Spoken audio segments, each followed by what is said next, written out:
अंबाला छावनी के केंद्रीय विद्यालय की छात्रा इशिता की परीक्षा पे चर्चा पर बनाई गई पेंटिंग को प्रधानमंत्री नरेंद्र मोदी ने सराहा। छात्रा ने इस उपलब्धि का श्रेय अपने अध्यापकों को दिया। मार्च में गुरुग्राम में प्रस्तावित G20 सम्मेलन की एंटी करप्शन वर्किंग ग्रुप की बैठक की तैयारियों को लेकर उपायुक्त निशांत कुमार यादव ने की बैठक।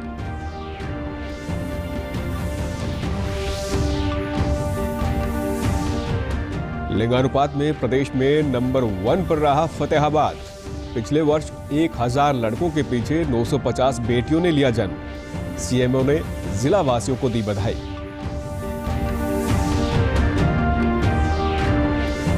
और शिक्षा मंत्री ने पंचकुला में राष्ट्रीय संस्कृत कार्यशाला का किया शुभारंभ। कहा, कंप्यूटर के विकास के बाद सभी ने संस्कृत को माना बेहतरीन भाषा। नमस्कार, मैं सुरेंद्र कुमार। अब समाचार विस्तार से। अंबाला छावनी की केंद्रीय विद्यालय नंबर 4 की छात्रा इशिता की परीक्षा पे चर्चा पेंटिंग को प्रधानमंत्री नरेंद्र मोदी ने सराहा और अपने ट्विटर हैंडल से रीट्वीट किया। इससे एक और जहां विद्यार्थियों का मनोबल बढ़ा है, तो वहीं इशिता के साथ पढ़ने वाले अन्य छात्र छात्राएं भी काफ़ी उत्साहित हैं। इशिता ने बताया कि प्रधानमंत्री नरेंद्र मोदी ने उनकी पेंटिंग पर जो ट्वीट किया है वो सपने जैसा है। ये अपने आप में एक उपलब्धि है और वो इसका श्रेय अपने स्कूल के अध्यापकों को देती हैं। वहीं इस संबंध में स्कूल की अन्य छात्रा निधि ने कहा कि परीक्षा पे चर्चा कार्यक्रम से हमें प्रेरणा मिलती है। इसके अंदर मेरा जो मुख्य उद्देश्य था वो था परीक्षा पे चर्चा को लेकर जो ये बनी थी, और इसके अंदर मतलब जो खुद का भी एक्सपीरियंस मैंने देखा कि कैसे कैसे हम स्ट्रेस ले लेते हैं एग्जाम के टाइम पे, तो और दोस्तों से भी आइडियाज़ लेके उनकी परेशानियों को जान के और अर्शप्रीत मैम से भी जान के, जो आर्ट टीचर हमारे, उनसे मैंने ये पिक्चर बनाई है। और इसके अंदर सबसे पहले मैंने दिखाया है कि जैसे हमें शांत रहना चाहिए एग्जाम के दौरान, हमें हेल्दी रहना चाहिए। और एग्जाम के टाइम पे कुछ बच्चे ऐसे होते हैं जो खाना छोड़ के कि हमें सिर्फ पढ़ना है, अब हमें पढ़ना है, नहीं तो पास नहीं हो पाएंगे, तो अपनी हेल्थ का भी ध्यान रखना चाहिए। इसमें वो हम सभी विद्यार्थियों को से बातचीत करते हैं, अभिभावकों से बातचीत करते हैं, शिक्षकों से बातचीत करते हैं। इसमें परीक्षा के बारे में जो जैसे बच्चों के ऊपर जो स्ट्रेस पड़ता है परीक्षाओं के दौरान, जो बच्चों को डर लगता है परीक्षाओं से, उस पर बातचीत होती है और काफ़ी कुछ सीखने को मिलता है हमें इस चीज़ से। केंद्रीय विद्यालय के प्राचार्य ने बताया कि 9वीं कक्षा की छात्रा इशिता की कलात्मक प्रस्तुति को प्रधानमंत्री नरेंद्र मोदी द्वारा सराहना की गई है। उन्होंने इशिता व उसके परिजनों और अध्यापकों को शुभकामनाएं दी हैं। स्कूल के अध्यापिका अर्शप्रीत कौर ने बताया कि उनके स्कूल की छात्रा की कामयाबी से वे बेहद खुश हैं। इशिता की इस पेंटिंग से एक और जहां लोगों को प्रेरणा मिली है, वहीं पेंटिंग में ये भी दर्शाया गया है कि किस प्रकार कामयाबी को हासिल किया जा सकता है। इशिता कक्षा 9वीं की कलात्मक प्रस्तुति को प्रधानमंत्री मोदी जी द्वारा सराहा गया है। मैं कुमारी इशिता और उसके पेरेंट्स व संबंधित अध्यापकों को बधाई देता हूं। मुझे विश्वास है कि कुमारी इशिता के कलात्मक विचारों से देश विदेश के अनेक विद्यार्थी प्रेरित होंगे। ये हमारे लिए सौभाग्य की बात है कि माननीय प्रधानमंत्री श्री नरेंद्र मोदी जी ने हमारी स्कूल के विद्यार्थी की पेंटिंग को सराहा और पेंटिंग को रिकॉग्नाइज किया। इसके लिए मैं केंद्रीय विद्यालय संगठन, केवीएस अथॉरिटीज और रिस्पेक्टेड प्रिंसिपल सर का धन्यवाद करना चाहती हूँ। भारत के G20 प्रेसिडेंसी के दौरान मार्च माह के प्रथम सप्ताह में गुरुग्राम में प्रस्तावित एंटी करप्शन वर्किंग ग्रुप की बैठक की तैयारियों को लेकर उपायुक्त ने कल अधिकारियों के साथ बैठक की और विशेष तौर पर शहर की स्वच्छता व सौंदर्यीकरण पर जोर दिया। G20 सम्मेलन के सदस्य देशों के अलावा आमंत्रित देशों के प्रतिनिधियों को मिलाकर लगभग 45 देशों के प्रतिनिधियों की इस बैठक में भाग लेने की उम्मीद है। इस कड़ी में निकट भविष्य में एक उच्च स्तरीय बैठक मुख्यमंत्री मनोहर लाल की अध्यक्षता में दिल्ली में भी होगी, जिसमें विदेश मंत्रालय के अधिकारियों के अलावा राज्य सरकार के वरिष्ठ अधिकारीगण भी भाग लेंगे। उपायुक्त निशांत कुमार यादव ने बताया कि इस बैठक के दौरान हरियाणा की सांस्कृतिक धरोहर को सदस्य देशों के प्रतिनिधियों के सामने बेहतर ढंग से प्रस्तुत करने के प्रयास किए जाएंगे। इसके लिए आयोजन स्थल पर केंद्रीय विदेश मंत्रालय के स्टॉल आदि के अलावा हरियाणा प्रदेश की संस्कृति से जुड़े पहलू प्रस्तुत करने के लिए स्टॉल लगाई जाएंगी। विदेशी मेहमानों के हरियाणा पहुंचने पर गुरुग्राम में उनका स्वागत हरियाणवी पारंपरिक अंदाज में करने पर भी विचार किया जा रहा है। उन्होंने बताया कि विदेशी मेहमानों के 3 दिन के गुरुग्राम में प्रवास के दौरान उन्हें आसपास के दर्शनीय स्थलों पर भी ले जाया जा सकता है। स्वास्थ्य विभाग की CRS रिपोर्ट के अनुसार फतेहाबाद जिला पिछले वर्ष 2022 में प्रदेश भर में अव्वल रहा। यहाँ पर 1000 लड़कों के मुकाबले 950 बेटियों ने जन्म लिया। वहीं 1000 लड़कों के मुकाबले 883 लड़कियों के लिंगानुपात के साथ रेवाड़ी सबसे पिछड़ा जिला रहा। फतेहाबाद की मुख्य चिकित्सा अधिकारी डॉक्टर सपना गहलावत ने बताया कि स्वास्थ्य विभाग की CRS रिपोर्ट के अनुसार पिछले साल प्रदेश का कुल लिंगानुपात 917 रहा, जबकि फतेहाबाद में ये 950 रहा। पिछले साल फतेहाबाद में 8790 लड़के और 8348 लड़कियों ने जन्म लिया। उन्होंने कहा कि ये जिले के लिए गर्व की बात है कि बेटी बचाओ बेटी पढ़ाओ मुहिम के सार्थक परिणाम सामने आए हैं। उन्होंने इसके लिए जिला वासियों को बधाई दी। हमारा जिला फतेहाबाद नंबर 1 पोजीशन लेकर आया है और ये पूरे जो साल की जो एवरेज है वो 950 तक पहुंच पाए हैं हम, और स्टेट एवरेज 917 रही है। और हम सेक्स एट बर्थ रेशियो जो हमारी फतेहाबाद ज़िले की है उसमें हम लगातार पिछले 6 महीनों से नंबर 1 पोजीशन पर ही आ रहे हैं। तो ये फतेहाबाद के लिए बहुत गर्व की बात है। इसका श्रेय मैं फतेहाबाद की जनता को देना चाहूँगी, जो कि महिलाएं स्पेशली जो जागरूक हैं इसको लेके कि बेटियों को हमें बचाना है, और इसी सोच के साथ हमें आगे चलना। शिक्षा मंत्री कंवरपाल गुर्जर ने आज पंचकुला के माता मनसा देवी राजकीय संस्कृत महाविद्यालय में हरियाणा उच्चतर शिक्षा विभाग की 2 दिवसीय राष्ट्रीय संस्कृत कार्यशाला का शुभारंभ किया।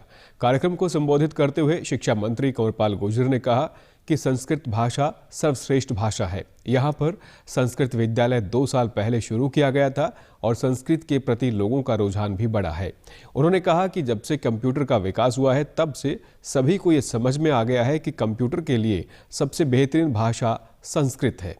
बात इसकी की है, अभी 2 ही साल हुए हैं और आज 2 दिन का जिस प्रकार का उन्होंने कार्यक्रम रखा है तो बहुत ही अच्छा है। संस्कृत के बारे में रुझान भी बढ़ता जा रहा है और आज मैं समझता हूँ जब से कंप्यूटर आया उसके बाद ये समझ पूरी दुनिया में डेवलप हो रही है कि कंप्यूटर के लिए अगर कोई सबसे कंप्लीट भाषा है तो संस्कृत है। तो मैं समझता हूँ कि निश्चित तौर से इससे संस्कृत का जो प्रभाव है वो पूरी दुनिया में बढ़ेगा। राहुल गांधी की भारत जोड़ो यात्रा पर बोलते हुए शिक्षा मंत्री ने कहा कि प्रधानमंत्री नरेंद्र मोदी के नेतृत्व में पूरा देश प्रगति के पथ पर अग्रसर हो रहा है। कोई भी क्षेत्र हो, भारत आज ऊंचाइयां छू रहा है। उन्होंने कहा कि राहुल गांधी इतनी लंबी यात्रा किस बात के लिए कर रहे हैं ये नहीं बता सके। उन्होंने कहा कि सिर्फ यही विषय का चर्चा में रहा कि राहुल गांधी टी-शर्ट पहनकर यात्रा कर रहे हैं। यात्रा कर रहे हैं, अभी तो यही नहीं बता सके किस बात के लिए यात्रा।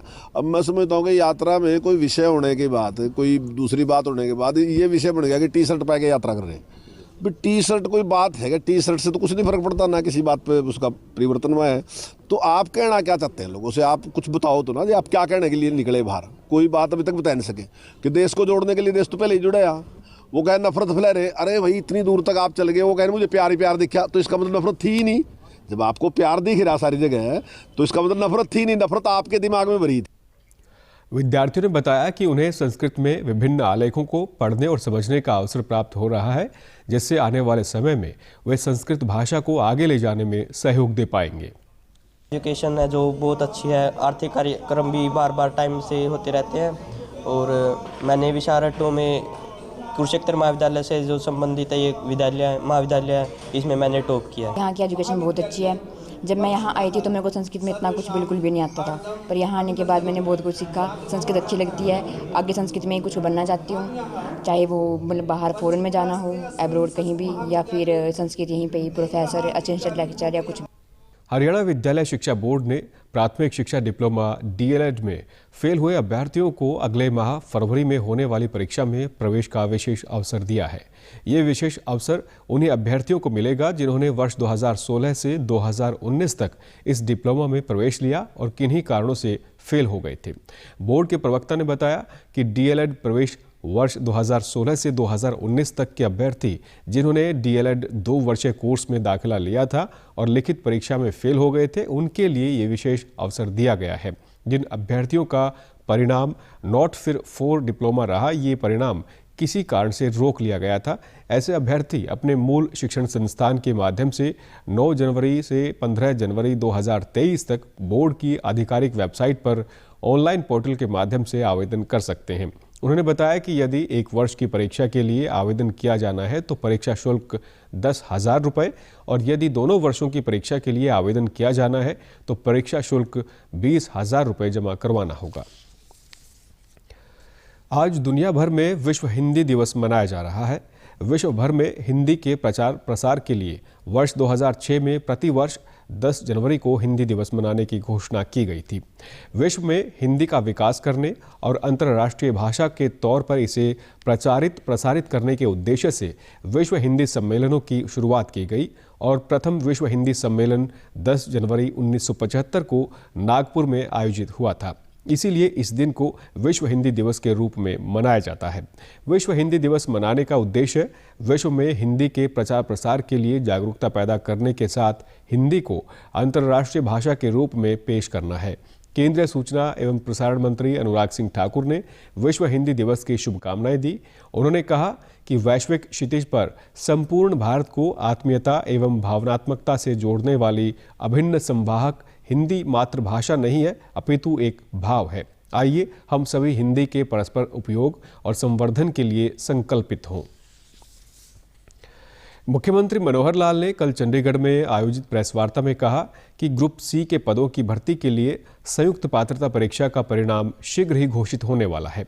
उन्होंने कहा कि परिणाम आने के बाद ग्रुप सी के लगभग 40,000 पदों को विज्ञापित किया जाएगा। इसके अलावा ग्रुप डी के पदों की भर्ती के लिए भी जल्द ही सीईटी परीक्षा आयोजित की जाएगी और लगभग 17 से 20,000 पदों पर भर्ती की जाएगी। मुख्यमंत्री ने बताया कि सीईटी परीक्षा की वैधता 3 साल है। हालांकि सीईटी परीक्षा का आयोजन प्रत्येक वर्ष किया जाएगा। जो भी उम्मीदवार अपने नंबर में सुधार करना चाहता है वो भी दोबारा परीक्षा दे सकते हैं। मुख्यमंत्री ने कहा कि CMEI द्वारा जारी किए गए बेरोजगार के आंकड़े पूर्णतः आधारहीन हैं। एजुकेशन डिपार्टमेंट के पास आ गई है, 6,000 पुलिस की है, 36,000 और उस समय तक 1,000-2,000 बढ़ जाएगी। तो इस प्रकार से लगभग 36 और 40 के बीच में ये नौकरियां ग्रुप सी के इस पात्रता में से वो अगला जो रिजल्ट है उसी में से यानी परीक्षा हो जाएगी। फिर है ग्रुप डी की भी एडवर्टाइजमेंट कभी भी निकल सकती है क्योंकि उसमें रिक्वेशन लगभग सबकी जा चुकी है। हम चाहते हैं कि ग्रुप सी की नौकरियां घोषित होने के बाद और ग्रुप डी का सीईटी हो ताकि ये लोग दोबारा से जो सी में चुने जाएंगे यानी जिनकी सिलेक्शन हो जाएगी वो उनमें परीक्षा के लिए ना जाए। मुख्यमंत्री मनोहर लाल ने बताया कि सालाना 9,000 रुपये से अधिक बिजली वाले 2,27,000 परिवारों का नाम भी बीपीएल सूची से बाहर हुआ है। उन्होंने बताया कि अतिरिक्त उपायुक्तों को निर्देश दिए गए हैं कि राशन कार्ड से संबंधित शिकायत का 15 दिन में समाधान किया जाए। यदि निर्धारित समय में समस्या का समाधान नहीं हो पाता तो लाभार्थी को इस माह का राशन मिलेगा। वो बिजली के घरेलू बिल में उसका खर्च होता है। इसका अर्थ यह है कि 1,80,000 में 5% यानी 9,000 साल में 9,000 रुपये से ज़्यादा जिसका बिल आता है ऐसे लोगों को भी 1,80 मान करके और उसमें से एक्सक्लूड किया है। अर्थात जिसका लगभग साल का कोई लगभग 250-300 यूनिट ऐसा बनेगा, 750 रुपया महीने का बनता है।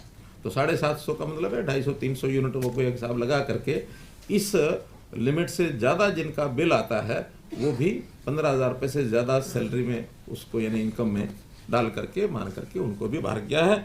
ऐसे परिवार हैं 2,27,000। प्रदेश के सिविल सर्जन्स के साथ वीडियो कॉन्फ्रेंसिंग के माध्यम से बैठक करते हुए प्रदेश के स्वास्थ्य एवं परिवार कल्याण मंत्री अनिल विज ने कल कहा कि स्वास्थ्य विभाग द्वारा 24 घंटे दी जाने वाली सेवाओं के निरीक्षण के लिए डिटेक्टिव टीम गठित की जाएगी जो इन सेवाओं का निरीक्षण करेगी। यदि इन सेवाओं में किसी भी अधिकारी या कर्मचारी की ओर से कोई कोताही बरती गई तो उसके खिलाफ सख्त से सख्त कार्रवाई की जाएगी। ये टीम 24 घंटे दी जाने वाली सेवा का भी निरीक्षण कर सकती है। स्वास्थ्य मंत्री ने कहा कि स्वास्थ्य विभाग में अब प्रत्येक अधिकारी व कर्मचारी की बायोमेट्रिक हाजिरी ही लगेगी। यदि किसी अधिकारी या कर्मचारी ने बायोमेट्रिक हाजिरी नहीं लगाई तो उसे अनुपस्थित माना जाएगा। उन्होंने कहा कि वे स्वयं अस्पतालों का निरीक्षण करेंगे। अनिल विज ने सिविल सर्जन को कहा कि वर्किंग समय के दौरान यदि कोई स्वास्थ्य सेवा बंद पाई जाती है तो कार्रवाई सिविल सर्जन के खिलाफ होगी। उन्होंने कहा कि प्रसूति के दौरान बच्चे या बच्चे की माता की मृत्यु होने पर जिम्मेदारी तय की जाएगी और लापरवाही सामने आई तो उसके खिलाफ भी कार्रवाई होगी। अंत में इस बुलेटिन के मुख्य समाचार एक बार फिर। अंबाला छावनी के केंद्रीय विद्यालय की छात्रा इशिता की परीक्षा पे चर्चा पर बनाई गई पेंटिंग को प्रधानमंत्री नरेंद्र मोदी ने सराहा। छात्रा ने इस उपलब्धि का श्रेय अपने अध्यापकों को दिया। मार्च में गुरुग्राम में प्रस्तावित G20 सम्मेलन की एंटी करप्शन वर्किंग ग्रुप की बैठक की तैयारियों को लेकर उपायुक्त निशांत कुमार यादव ने की बैठक।